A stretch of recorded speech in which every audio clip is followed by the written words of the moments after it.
In this week's Diary of a Ghost Hunter, we are looking at yet another private case that was so urgent at the time.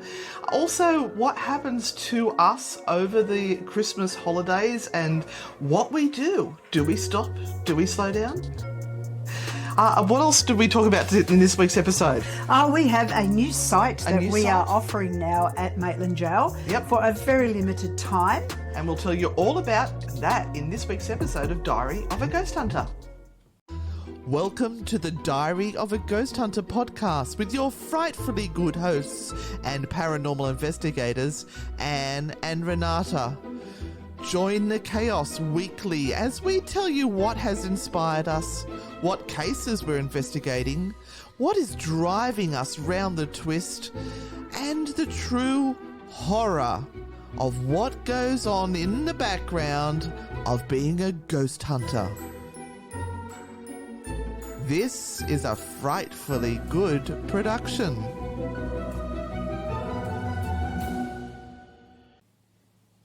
Welcome, welcome, welcome. We're back. Wow. So we've had a little bit of a break. A little bit. We thought we'd bring Diary of a Ghost Hunter back earlier than we'd bring back True Hauntings podcast because we're just out there doing stuff already. And we've already had the private cases coming in for this year. Yes. Already. Yes. So we had one private case that came in through Anne and Renata, Frightfully Good. And there was a young person who was calling in on behalf of another family that he knew that were having some issues with a house that they had purchased here in the Hunter Valley area. And nothing really had gone on until they moved into this home. This is where it all seemed to start, and it escalated over time. They were hearing the normal poltergeist type of activities, so footsteps, things banging, people talking, things being lost, conversations, all of this sort of stuff was going on, and it was sort of getting worse and worse. They started to ask people about advice about it, and we're getting the normal type of stories. And of course, they're asking people who aren't necessarily paranormal investigators or who actually study this but have an interest in it. Of course, the word demon always comes up. Yes. Yeah. And they immediately have said there's a demon in the house. Yeah. There is a child, there may be more than one, I'm not sure, but there is a child involved, and this particular child may well have been experiencing some things within the house itself. One of the conversations, I did manage to get a hold of this particular person. We sat down for a little while and asked them, what was being talked about when they were discussing this stuff with other people, because it's not to be nosy, it's just to try and find out whether this family had actually been asked the circumstances of what had been going on, how did it start, how is it presenting itself, what's happening. He did say that they had talked to people that were sort of helping them about some of this stuff, which was good to hear.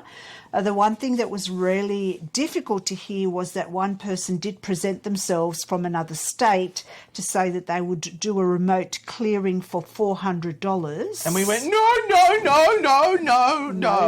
no.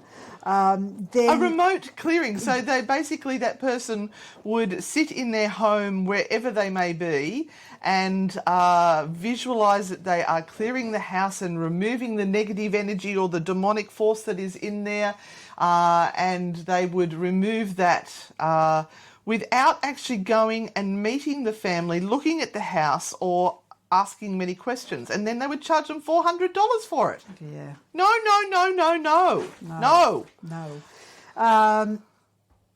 As we were talking, this particular person was heading to that home and that family because the family had organised someone to come in and pray and clear the house.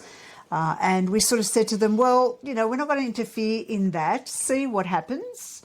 Let us know if this is successful or not. We haven't heard back from this particular person, so it must have worked a charm. Well, the thing is, what is that person's religious belief? Because if they don't have a belief in whatever that person's prayers and procedures were, then it's not going to work for them. They've got to have a belief that that will work for them. Otherwise, there is that seed of doubt, that seed of fear. What if this isn't going to work? And it all just comes rushing back.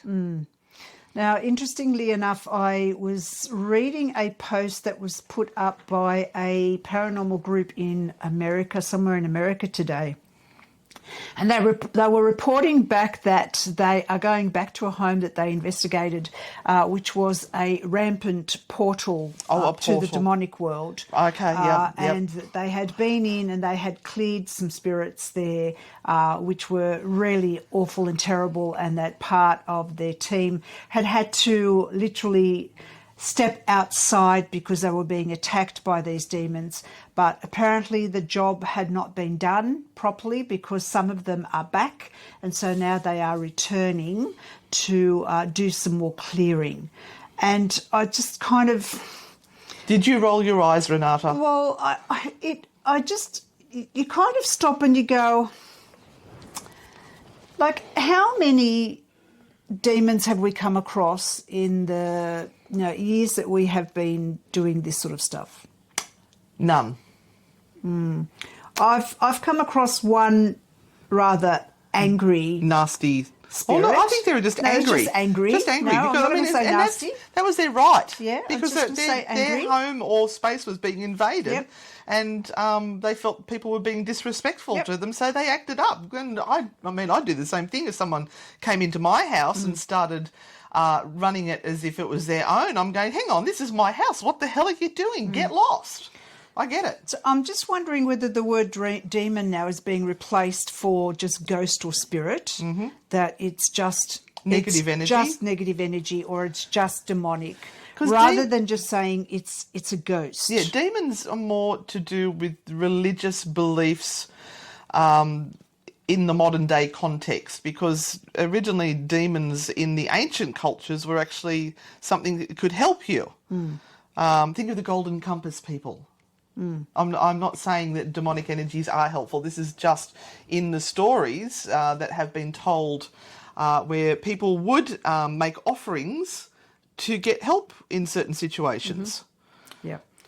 But television has turned it all around, and rada. I feel like we talk about this every week. We do, but it's a bit concerning when groups go into this state of discussion just to have followers come on and be there, because you just can't mention the fact that there just isn't any ghosts there, or there's nothing really happening, or actually it's dear old auntie Madeline, who is really sweet, and she says beautiful things. I think during one of the spirit boxes. The best things I've ever heard you say in a private case when we go and interview the family and speak to them is, so why do you think this is a demon? Yeah. And that answer is always really interesting, because they just go, just because of, someone got scratched, or that we saw dark shapes, or it's the tropes that you see on TV for the typical demonic energy and activity is that they are saying, well, because I've seen that on TV, it must be a demon that I've got here in my house. It just has to be. Yeah.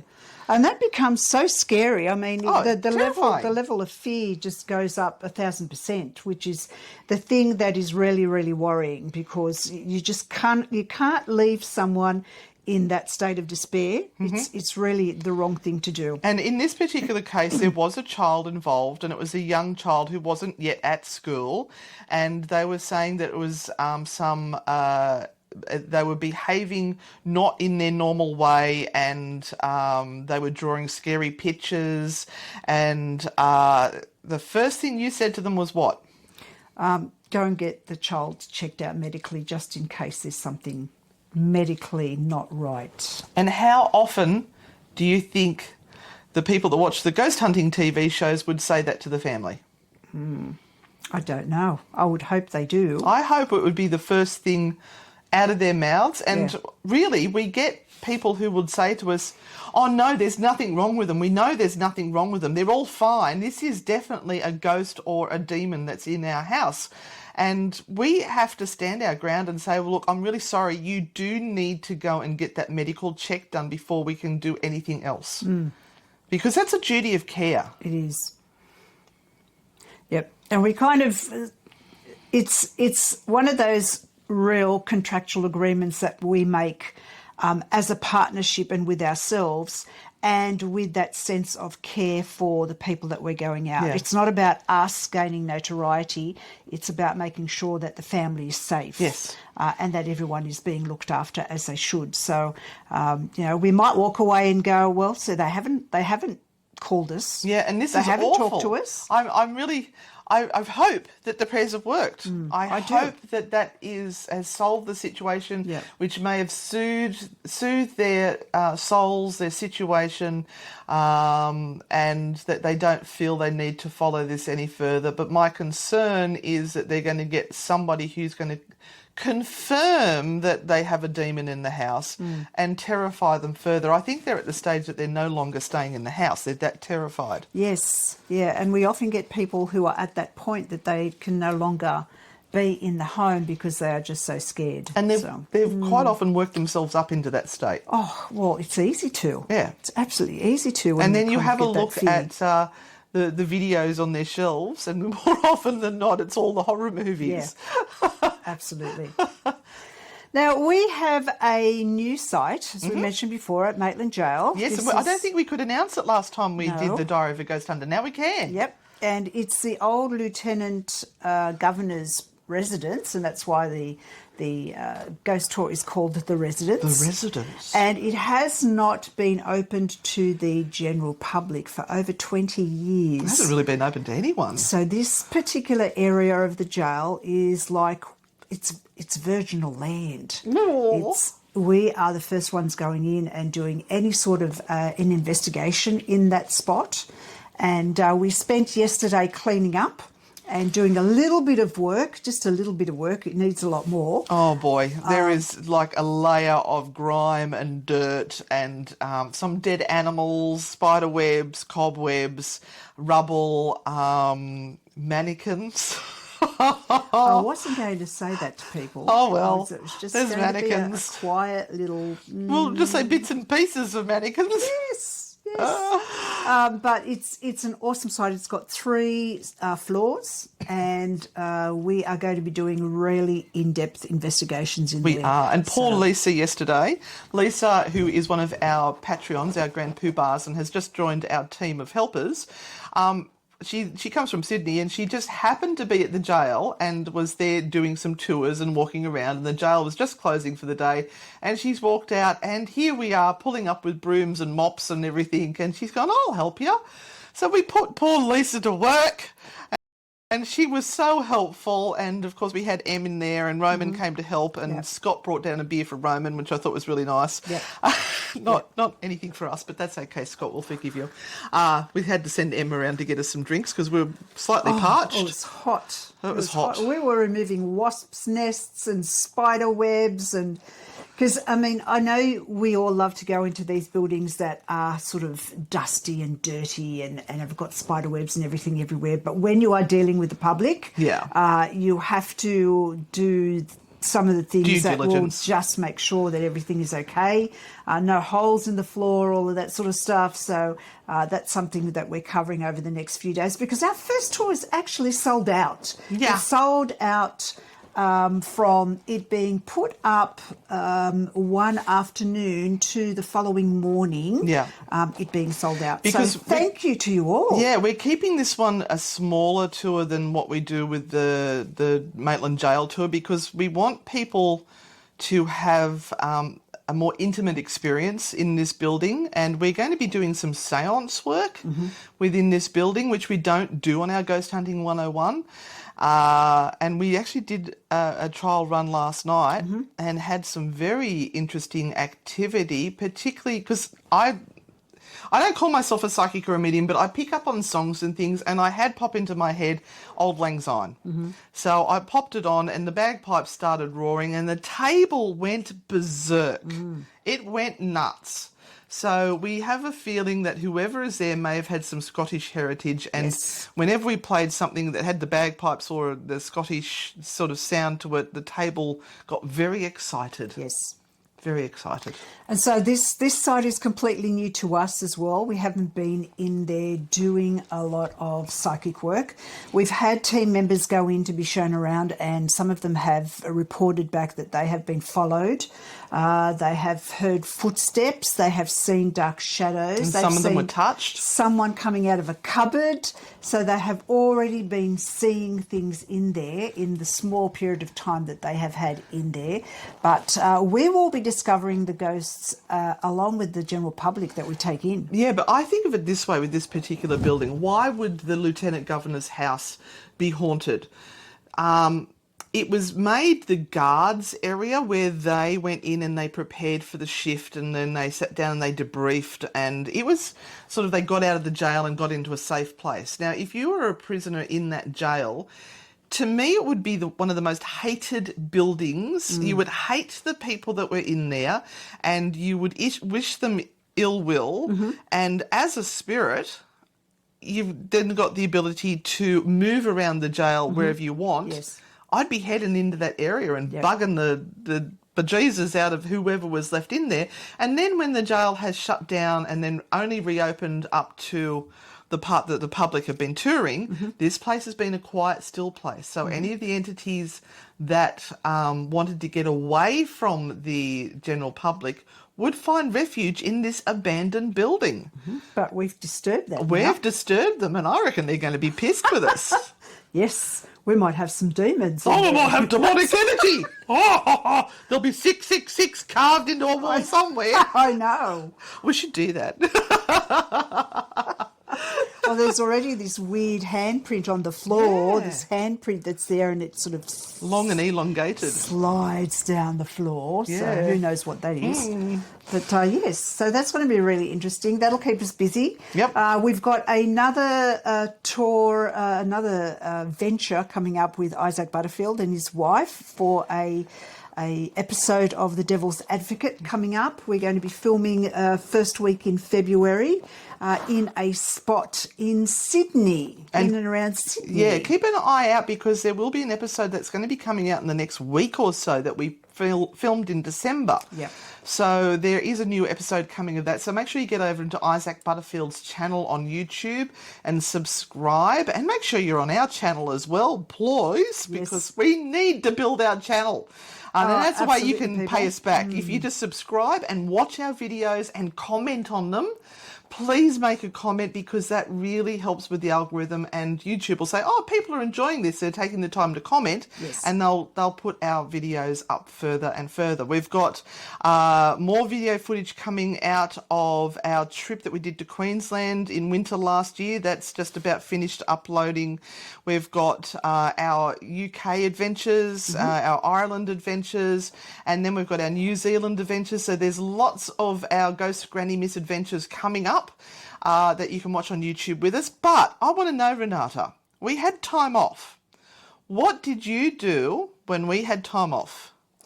I enjoyed the first day of being quiet and having nothing to do, and then I got really irritated.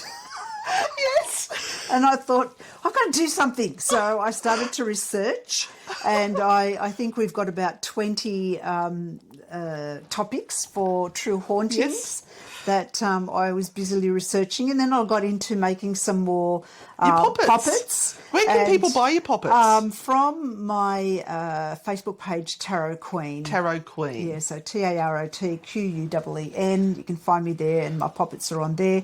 So I really don't enjoy spending a lot of time without a purpose. Yeah. I need to keep busy. So, yeah, one day, I watched a bit of Netflix and everything, and then I went, no, I can't cope with this. Don't yawn, you're making me yawn. I just You're going to can't make all cope our with audience listen yawn now.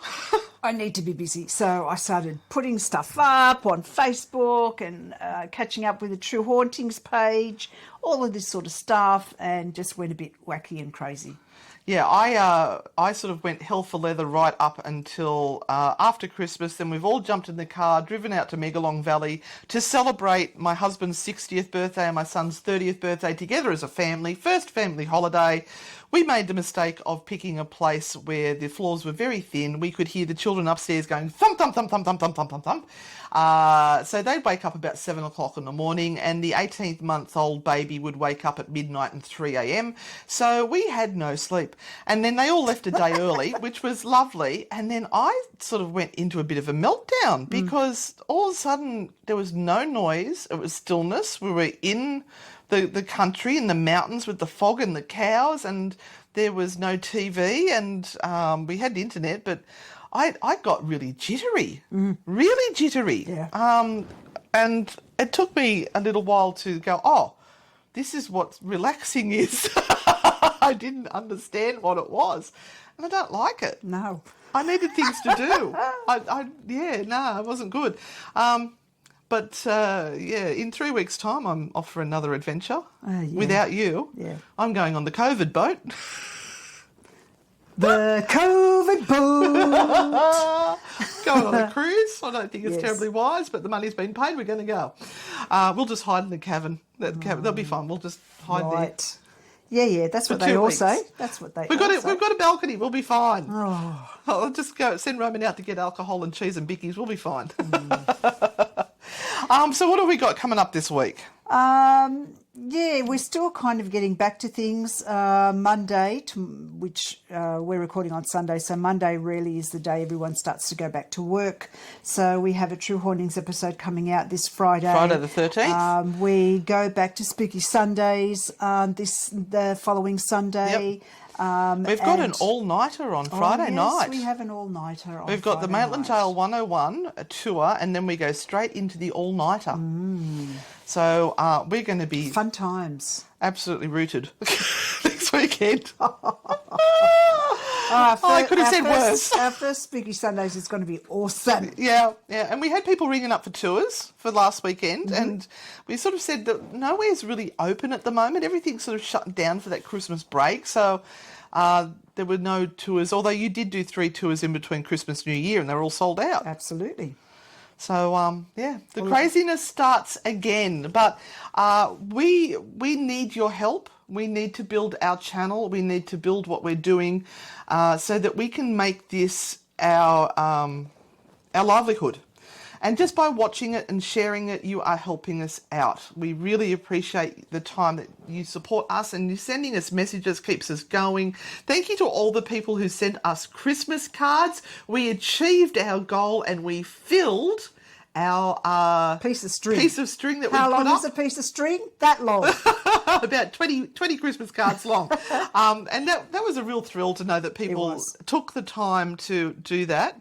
And we really appreciate you guys so much. So Absolutely. Please, if you could give us a review on this podcast, a nice one would be great. If you could share it with friends. If you could go and listen to our other podcasts, the True Hauntings podcast, the Spooky Sundays podcast. Watch us on YouTube. Follow us on Facebook, YouTube, wherever the hell we are. And we will keep bringing you more adventures every week. And we've got some crackers coming up this year as we go international. Oh, yes. So, guys, shall we head off? Anything else you want to add? No, that's it for That's this it. week. We'll be back next week. In the meantime, see you on the dark side. Stay spooky and Frightfully good. bye. Bye.